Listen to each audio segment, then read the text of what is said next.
Bike taxi single ಬೆಂಚಲ್ಲೂ ಅದನ್ನ bike taxi ನಿಷೇಧ ಮಾಡಿದ್ರು. ಆಮೇಲೆ ಡಬಲ್ ಬೆಂಚಲ್ಲಿ ಸಿಂಗಲ್ ಬೆಂಚು ಏನ್ ಜಡ್ಜ್ಮೆಂಟ್ ಕೊಟ್ಟಿದ್ದಾರೆ ಅದನ್ನ ಸ್ಕ್ವಾಶ್ ಮಾಡಿದ್ದಾರೆ. ಮತ್ತೆ ರಿಟ್ ಅಪೀಲು ಅಲೋ ಮಾಡಿದ್ದಾರೆ.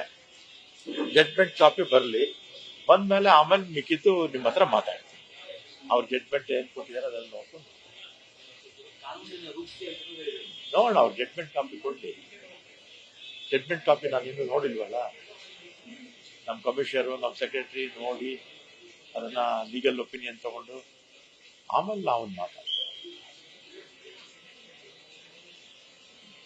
ಅಷ್ಟೇ ತಾನೆ, ಬೇರೆ ಏನಿಲ್ಲ. ರಾಜ್ಯಪಾಲರು ಅದಕ್ಕೆ ಭಾಷಣ ಮುಂದುವರಿಸುವುದಕ್ಕೆ ಕಾನೂನು ಹೋರಾಟ ಮಾಡ್ತೀವಿ ಅನ್ನೋದು ಕಾಂಗ್ರೆಸ್ ಈಗ ಒಂದು ನಮ್ಗೆ ಸ್ವಾತಂತ್ರ್ಯ ಬಂದು 78 ವರ್ಷ ಆಯಿತು. ನಮ್ಮಲ್ಲಿದ್ದಂತ ಒಂದು ಸಂಪ್ರದಾಯ ಏನಂದ್ರೆ 1947ರಿಂದ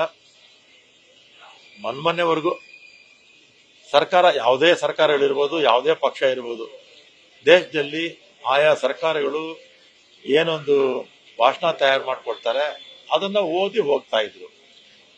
ಅವರು ಸೆಂಟ್ರಲ್ ಗೌರ್ಮೆಂಟ್ ರೆಪ್ರೆಸೆಂಟೇಟಿವ್ ಇರ್ಬೋದು ಗೌರ್ಮೆಂಟ್, ಅದರ ರಾಜ್ಯ ಸರ್ಕಾರ ಏನ್ ಬರ್ಕೊಟ್ರು ಅದನ್ನ ಬರೆದು ಹೋಗ್ತಾ ಇದ್ರು. ಇದು ಸಂಪ್ರದಾಯ.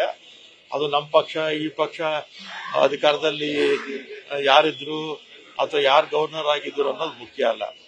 ಸಂಪ್ರದಾಯ ಇತ್ತು. ಅದನ್ನ ಇತ್ತೀಚೆಗೆ 2014ರಿಂದ ಈಚೆಗೆ ಬಿಜೆಪಿ ಸರ್ಕಾರ ದೇಶದಲ್ಲಿ ಅಧಿಕಾರಕ್ಕೆ ಬಂದ ಮೇಲೆ ಈ ರೀತಿ ಗವರ್ನರ್ಗಳನ್ನ ರಾಜಕೀಯಕ್ಕೆ ಬಳಸ್ಕೊಳ್ತಾ ಇದ್ದಾರೆ. ಉದಾಹರಣೆಗೆ ತಮಿಳುನಾಡು ತಗೊಳ್ಳಿ, ಅದೇ ರೀತಿ ಕೇರಳ ತಗೊಳ್ಳಿ, ವೆಸ್ಟ್ ಬೆಂಗಾಲ್ ತಗೊಳ್ಳಿ. ಇದು ಇತ್ತೀಚೆಗೆ ಈಗ ಕರ್ನಾಟಕದಲ್ಲಿ ಕೂಡ ಪ್ರಾರಂಭ ಆಗಿದೆ. ಅಂದರೆ ಗವರ್ನರ್ಗಳನ್ನ ಬಳಸಿಕೊಂಡು ರಾಜಕಾರಣವನ್ನ ಬಿಜೆಪಿ ಪಕ್ಷ, ಕೇಂದ್ರದಲ್ಲಿ ಅಧಿಕಾರದಲ್ಲಿರ್ತಕ್ಕಂಥ ಪಕ್ಷ ಮಾಡ್ತಾ ಇದೆ. ಇದು ಪ್ರಜಾಪ್ರಭುತ್ವದ ದೃಷ್ಟಿಯಿಂದ ಒಳ್ಳೇದಲ್ಲ. ಪ್ರಜಾಪ್ರಭುತ್ವ ದೃಷ್ಟಿಯಿಂದ ಇದು ಒಳ್ಳೇದಲ್ಲ. ಗವರ್ನರ್ಗಳು ರಾಜಕೀಯಕ್ಕೆ ಅವರ ಏನು ಸಂವಿಧಾನಿಕವಾಗಿ ಏನು ಅಧಿಕಾರ ಇದೆ ಅಧಿಕಾರದ ಚೌಕಟ್ಟಲ್ಲಿ ಅವ್ರ ಕೆಲಸ ಮಾಡಬೇಕು. ಸಂವಿಧಾನಕ್ಕಿಂತಲೂ ದೊಡ್ಡವರು ಯಾರೂ ಇಲ್ಲ ದೇಶದಲ್ಲಿ. ಗವರ್ನರ್ ಅವರು ಇವತ್ತು ಸಂವಿಧಾನಕ್ಕೆ ಅಪಚಾರ ಮಾಡಿದ್ದಾರೆ.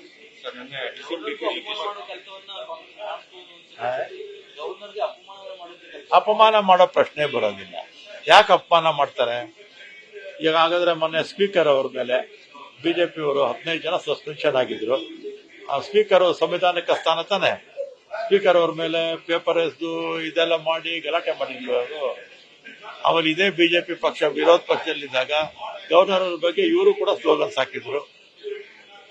ಕರ್ನಾಟಕದಲ್ಲೇ ಹಾಕಿದ್ರು, ಬಿಜೆಪಿ ಪಕ್ಷದವರೆಲ್ಲ ಹಾಕಿದ್ರು ಇಲ್ವಾ? ಅಲ್ವಾ?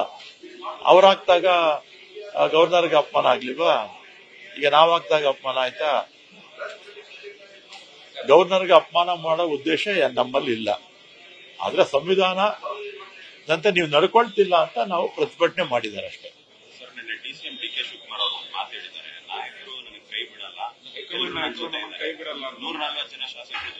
ಈಗ ಬರ್ತಾರೆ, ನೀವು ಅವ್ರ ಹತ್ರನೇ ಕೇಳಿ.